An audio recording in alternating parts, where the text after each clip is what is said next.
Trim floor aluminium 2 mm shorter than the overall dimension of the frontal. File edges to remove sharp edges. Use a door insert to space out your floor channel, then drill and screw to suit the floor type.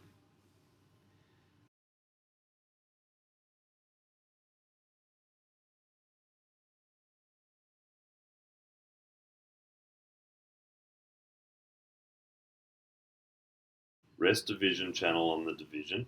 Place frontal into floor channel resting against the division. Use door spacer to get frontal into correct position. Mark where the channel sits at the back of the frontal. Fix channel to back of frontal. Fix frontal into position.